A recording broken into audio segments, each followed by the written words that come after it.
Hi everyone, and welcome back to Where the Red Fern Grows Read Aloud. Today we're going to be reading chapter 5 of Where the Red Fern Grows, and I'm really excited to see if Billy makes it to his dogs. Chapter 4, which we read yesterday, he experienced this new town. Everything was very new to him. He found it quite odd, a few things. I'm going to read the last paragraph in chapter 4, and then we're going to jump into chapter 5. The last paragraph in chapter 4 reads, I couldn't understand these town people. If they weren't staring at a fella, they were laughing at him. This is all new to Billy. He is from the mountains, the hills. So let's go ahead and jump into chapter 5. And let's see if Billy makes it to his dogs. All right, here we go. On arriving at the depot, my nerves failed me. I was afraid to go in. I didn't know what I was scared of, but I was scared. Before going around to the front, I peeked in the window. The station master was in his office looking at some papers. He was wearing a funny-looking cap that had no top on it. He looked friendly enough, but I still couldn't muster up enough courage to go in. I cocked my ears to see if I could hear puppies crying. I could hear nothing. The bird started chirping. It was a yellow canary in a cage. The station master walked over and gave it some water. I thought, anyone that is kind to birds surely wouldn't be mean to a boy. With my courage built up, I walked around the front and eased myself past the office. He glanced at me and turned back to the papers. I walked clear around the depot and around, walking slowly past the office. Glancing from the corner of my eye, I saw the station master looking at me and smiling. He opened the door and came out on the platform. I stopped and leaned against the building. Yawning and stretching his arms, he said, I'm sure it's hot today. It doesn't look like it's ever going to rain. I looked up at the sky and said, yes, sir. It's hot, and we sure could use, we can sure do with a good rain. We needed one bad up where I come from. He asked where I lived. I told him, up the river a ways. You know, he said, I have some puppies for a boy that lives up on the river. His name is Billy Coleman. I know his dad, but he never have seen the boy. I figured he would be in after them today. Oh, hearing this remark, my heart jumped clear up to my throat. I thought surely I was going to hop out on the depot platform. I looked up and tried to tell him who I was, but something went wrong. When the words finally came out, they sounded like a squeaky old pulley on a well when Mama drew up a bucket of water. I could see a wrinkle in the station man's eyes. He came over and laid his hand on my shoulder. In a friendly voice, he said, so you're Billy Coleman? How is your dad? I told him Papa was fine and handed him a slip my grandpa had given me. They sure are fine-looking pups, he said. You'll have to go around to the fright door. I'm sure my feet never touched the ground as I flew around the building. He unlocked the door and I stepped in. Looking for the dogs, I couldn't see anything but boxes, barrels, old trunks, and some rolls of barbed wire. The kindly station master walked over to one of the boxes. Do you want box and all? He asked. I told him I didn't want the box. All I wanted was the dogs. How are you going to carry them? He asked. I think they're a little too young to follow. I held out my gunny sack.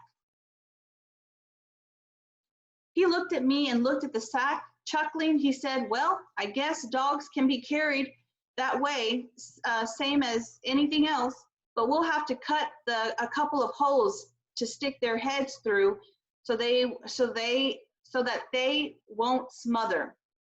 Getting a claw hammer, he started tearing off the top of the box. As nails gave away and boards splintered, I heard several puppies whimper. I didn't walk over. I just stood and waited. After what seemed like hours, the box opened. He reached in, lifted the pups out, and set them down on the floor. "Well, there you are," he said. "What do you think of them?" I didn't answer. I couldn't. All I could do was stare at them. They seemed to be blinded by the light and kept blinking their eyes. One sat down on his little rear and started crying. The other one was waddling around whimpering. Can we imagine those little puppies, what they look like? We've all seen little puppies. As I read, that's what I'm envisioning. I wanted so much to step over and pick them up. Several times I tried to move my feet, but they seemed to be nailed to the floor. I knew the puppies were mine, all mine, yet I couldn't move. My heart started acting like a drunk grasshopper. I tried to swallow and I couldn't. My Adam's apple wouldn't work. One puppy started my way. I held my breath. On he came until I felt a scratchy little foot on mine. On the other pup followed. A warm puppy tongue caressed my sore foot. I heard the station master say, "They already know you." He knelt down and gathered them in my arms. I knelt down and gathered them in my arms. I buried my face between their wiggly bodies and cried. The station master, sensing something more than just two dogs and a boy, waited in silence. Rising with the two pups held close to my chest, I asked if I owed anything. He said, "There's a small feed bill, but I'll take care of it. It's not much anyways." Taking a knife, he cut 2 slits in the sack. He put the pups in it and worked their head through the holes. As he handed the sacks to me, he said, "Well, there you go. Goodbye and good hunting. Billy has the dogs." All right, that's not in the story, but that's just my comment. Walking down the street towards town, I thought, now maybe the people won't stare at me when they see what I've got. After all, not every boy owns 2 good hounds. Turning the corner onto the main street, I threw out my chest. I hadn't gone far before I realized that the reception I got wasn't what I thought it would be. People began to stop and stare. Some got sneakered. I couldn't understand why they were staring. Surely it couldn't be at the 2 beautiful hound pups sticking out of my gunny sack. Thinking that maybe I had a hole in the seat of my britches, I looked over at my reflection in the plate glass window. I craned my neck for a better view of my rear. I could see a patch there, all right, and the few threadbare spots, but no whiteness was showing through. No whiteness was showing through. I figured that the people were just jealous because they didn't have 2 good hounds. I saw a drunk coming. He was staggering all over the street. Just as he passed me, I heard him stop. As he looked back, I saw he was staring wide-eyed at my sack. Closing his eyes, he rubbed them with his hands opened again. As it opened again, he stared. Shaking his head, he staggered on down the street. All around, people began to roar with laughter. Someone shouted, "What's the matter, John? You seeing things today?" I hurried on, wanting to get away from the stares and the sneakers. I wouldn't have happened. It wouldn't have happened again in 100 years, but there they came, the same 2 old women I had met before. We stopped and had another glaring fight. One said, "I declare." The other one snorted, "Well, I never." My face burned. I couldn't take any more. After all, a man can stand so much and no more. In a loud voice, I said, "You may have these people fooled with those expensive-looking feathers in your hat, but I know what they are. They're goose feather painted with iodine." That means Billy's saying that they're fake. One started to say something, but her words were drowned out by the roaring laughter from all around. Gathering up with their long skirts, they swished on down the street. All around me, people began to shout questions and laugh. One wanted to know if I had a mother in the sack. Storekeeper stepped out and gawked. I could see the end of the street, but it looked as if it were hundreds of miles away. My face was red and my face was red as a foxtail. That's a simile. I ducked my head, tightened my grip on the sack, and walked on. I don't know where they came from, but like chickens coming home from roost, They flocked around me. Most of them were about my age. Some were a little bigger, some smaller. They ganged around me, screaming and yelling. They started clapping their hands and chanting, "The dog boy has come to town. The dog boy has come to town." My heart bursted. Tears came rolling. The day I waited for so long had turned black and ugly. The leader of the gang was about my size. He had a dirty freckled face and 2 front teeth that were missing. I suppose he had lost them in a back alley fight. His socks were of yellow sunburn. His shock of yellow sunburn hair bobbled up and down as he skipped and jumped to the rhythm of the dog boy song. He wore a pair of cowboy boots. They were 2 sizes too big for him, no doubt handed down by an older brother. I stomped on my right foot. I looked down and saw a drop of blood ooze out from under the broken nail. It hurt like the dickens, and I gritted my teeth and walked on. Freckleface pulled the ear of my little girl puppy. Aw, I heard her painful cry.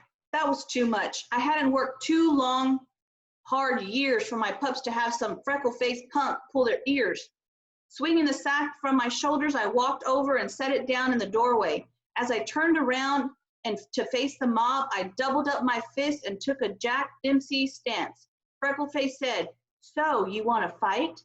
He came in swinging. I reached way back in Arkansas somewhere. By the time my fist had traveled all the way down to the Cherokee Strip, there was a lot of power behind it. Smack on the end of the freckled nose, it exploded. With a loud grunt, he sat down in the dusty street. Grabbing his nose with both hands, he started rocking and moaning. I saw the blood squeeze out from his fingers. Another one sailed in. He didn't want to fight. He wanted to wrestle. He stuck his fingers in my mouth. I ground down, shaking his hand and yelling like the hoot owls were after him. He ran across the street. Another one bored in. That's 3 guys already. Another one bored in. I aimed for his eyes, but my aim was a little low. I caught him in the Adam's apple. A sick look came over his face, bending over, croaking like a bullfrog that had been caught by a water moccasin. He started going around in circles, but there was too many of them. By sheer weight and number, they pulled me down. I managed to twist over on my stomach and buried my face in my arms. I could feel them beating and kicking my body. All at once, the beating stopped. I heard a loud cry from the gang. Turning over on my back, it was just in time to see a big Marshall plant a number 12 boot on the seat of the last kid. I just knew I was next. I wondered if he had kicked me while I was down. I laid where I was. He started towards me. I closed my eyes. I felt his hand as big as an anteater clamp on my shoulder. I thought, he's going to stand me up and then knock me down. He raised me to a sitting position. His deep, friendly voice said, "Are you all right, son?"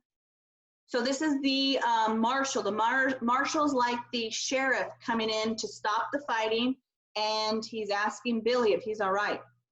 I opened my eyes. There was a smile on his wide, rugged face. In a choking voice, I said, "Yes, sir, I'm all right." He helped me to my feet. His big hands started brushing the dust of my clothes, from my clothes. "Those kids are pretty tough, son," he said, "but they're really not bad. They'll grow up someday." "Marshal," I said, "I wouldn't have fought them, but they pulled my pup's ears." He looked over at Matt Sack. One pup had worked his way almost out through the hole. The other one's head and 2 little paws were sticking out. Both of them were whimpering. A smile spread all over the big marshal's face. So that's what started the fight, he said. Walking over, he knelt down and started petting the pups. "They're fine-looking pups," he said. "Where'd you get them?" I told him I'd ordered them from Kentucky. "What did they cost you?" he said. $40, I said. He asked if my father had bought them for me. "No," I said, "I bought them myself." He asked me where I got the money. "I worked and saved it," he said. It takes a long time to save $40, he said. Yes, I said, "It took me 2 years. 2 years, he explained. I saw the outraged look come across the marshal's face. Reaching up, he pushed his hat back. He glanced up and down the street. I heard him mutter, there's not a one in that bunch with that kind of grit. Picking up my sack, I said, thanks for helping me out. I guess I better be on my way home. He asked where I lived. I said, up the river away. Well, you got time for a bottle of pop before you go, haven't you? I started to say no, but looking at his big friendly smile, I smiled back and I said, I guess I have. So when the sheriff asked, you've got time for a bottle of pop, back then pop was known as like soda, okay?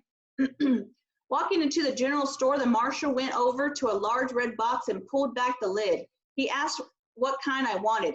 I'd never had a bottle of pop in my life. I didn't know what to say. Seeing my hesitation, he said, this strawberry looks pretty good. I said, that would be fine. The cool pop felt wonderful on my hot, dry throat. My dark little world had brightened up again. I had my pups and had found a wonderful friend. I knew that the stories I heard about marshals weren't true. Never again I would be scared when I saw one. Back out on the street, I shook hands with the marshal, saying as I did, if you're ever up in my part of the country, come over and see me. You could find our place by asking at my grandfather's store. Store, he asked. Why, the only store upriver about 30 miles from here. Yes, I said, that's my grandpa's place. He asked if I was a foot. Yes, I said, you won't make it tonight. He said, will you? No, I said, I intend to camp out somewhere. I saw he was bothered. I'll be all right, I said. I'm not scared of the mountains. He looked at me and my pups, taking off his hat and scratched his head, chuckling deep down in his barrel-like chest. He said, yes, I guess you will be all right. Well, goodbye and good luck. If you're ever in town again, look me up. Far from down the street, I looked back. The marshal was still standing where I left him. He waved his hand and I waved back. On the outskirts of town, I stopped and picked up a can and my provisions. I hadn't gone far before I realized that I had undertaken a tough job. The sack became heavier and heavier. This sack is where the puppies are in. For a while, my pups cried and whimpered. They had long since pulled their heads back in the sack. I would peek at them every once in a while. They were doing all right, curled up into two little round balls on my bundles. They were fast asleep. Deep in the heart of the Sparrowhawk Mountains, night overtook me. There in a cave with the steam close by, I put up for the night. Taking my puppies and bundles from the gunny sack, I used it to gather leaves and to make us a bed. My pups followed me on every trip, whimpering and crying, tumbling and falling over sticks and rocks. After the bed was made, I built a fire. In a can of water from the mountain stream, I boiled 3 eggs. Next, I boiled half of the remaining salt pork. Cutting the meat up into small pieces, I fed it to my pups. Each of us had a piece of candy for dessert. My pups enjoyed the candy. With their needle-sharp teeth, they gnawed and worried with it until it melted away. While they were busy playing, I dragged up several large timbers and built a fire which would last for hours. In a short time, the cave grew warm and comfortable from the heat. The leaves were soft and felt good to my tired body and sore feet. As I laid stretched out, my pups crawled over to me. I played with them and they would waddle up in front of the cave, look at the fire, come back scampering back to roll and play in the soft leaves. I noticed the boy dog was much larger than the girl dog. He was a deeper red in color. His chest was broad and solid. His puppy muscles knotted and rippled under his velvety skin. He was different in every way. He would go closer to the fire. I saw right away he was bolder and aggressive. Once he went around the fire and ventured out into the darkness, I waited to see if he would come back. He came wobbling to the mouth of the cave, but hesitated there. He made several attempts to come back, but the flames were leaping higher in the minute. The space between the fire and the wall of the cave was much hotter than when he ventured out. Whimpering and crying, he kept trying to get around the fire. I said not a word, just watched. Puppy though he did something which brought a smile to my face. Getting closer as he could to the side of the cave, he turned his rear to the fire. Hopping sideways, yimping in every jump, he made it through the heat and sailed into the pile of leaves. He had enough. Curling up in a ball close to me, he went to sleep. Girl Puppy was small and timid. Her legs and body were short. Her head was small and delicate. She must have been a runt in the litter.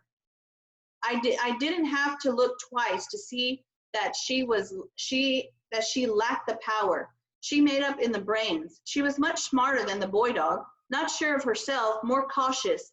I knew when the trail came though. She would be the one to unravel it. I knew I had wonderful combination. My dogs and I had not only the power, but the brains along with it. I was tired. My legs were stiff and my feet were sore and throbbing. My shoulders were red and raw from the weight of the sack. I covered my pup with the leaves and moved my body as close to them as I could. I knew the night wore on and the fire died down. The chill would come. Tired but happy, I fell asleep. Along in the silent hours of night, I was awakened. I opened my eyes but didn't move. I laid and listened, trying to figure out what it was that had roused me. At first, I thought it was one of my pups had awakened me by moving and whimpering. I discarded the thought, for I could see that they were both fast asleep. I decided it was my imagination working. My fire had burned down, leaving only a glowing red coal, bodies of coal. The cave was dark and silent. Chill from the night had crept in. It was a point of getting up and rebuild. I was on the point of getting up and rebuilding my fire when I heard what had awoken me. At first, I thought it was a woman screaming. I listened. My heart began to pound. I could feel the strain all over my body as nerves grew tighter and tighter.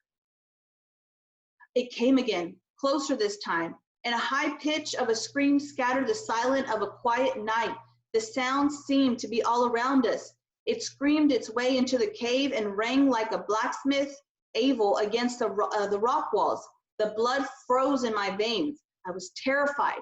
Although I had never heard one, I knew what it was. It was a scream of a mountain lion. The big cat screamed again. Leaves boiled and stirs where my pups were. In the reflection of glowing coal, I could see that one was sitting up.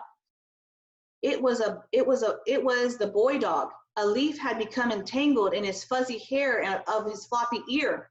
The ear flicked, the leaf dropped. Again, a hellish scream rang over the mountains. Leaves flew as my puppies left the bed. I jumped up and tried to call him back. Reaching the mouth of the cave, he stopped.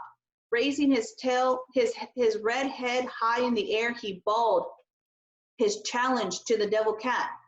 The bawl must have scared him as much as it had startled me. He came tearing back. His tiny hairs on his back were standing on end. My father had told me lions were scared of fire. I started throwing on more wood. I was glad I dragged up a good supply while making camp. Hearing the noise from the bed, I looked back. The girl pup, hearing the commotion, had gotten up and joined the boy dog. They were sitting side by side with their bodies stiff and rigid. Their beady eyes had bored into the darkness beyond the cave. The moist tips of their little black noses wiggled and twisted as if they trying to catch a sniff. What I saw in my pups gave me courage. My knees quit shaking and my heart stopped pounding. I figured the lion had sent in my pups. The more I thought about anything harming them, the madder I got. I was ready to die for my dogs. Every time the big cat screamed, the boy dog would run to the mouth of the cave and bawl back at him. I started whooping and throwing rocks at the mountainside, hoping to scare the lion away. Through the long hours of night, I kept this up. The lion prowled at us, screaming and growling, first on the right, then on the left, then above and below. In the wee hours of the morning, he gave up and left to stalk on other parts of the mountain. I'm sure he thought he didn't stand a chance against 2 vicious hounds and a big hunter. That was a good chapter, chapter 5. Monday, we're going to read chapter 6. Very interesting. Billy has his dogs, a boy dog and a girl dog. Notice there's not any names given to them yet. So I'm looking forward to see what kind of names or what names he chooses for his dogs. And Billy already has his connection with these two hounds. He's very protective against him when the boy from the town got his ear. And then now Billy was really scared from this mountain lion, and seeing his two dogs' courage gave Billy a courage. So I can already sense a good bond between them, a good connection between them. This book is very interesting. I said it before. I'm very into it. I want to know what the next chapter holds. So I hope you feel the same way about it. And again, don't forget to comment what you found interesting, maybe something that has you questioning the chapter. Leave a comment so I know that you viewed this video, and I'll see you Monday for chapter 6. Thank you all for listening.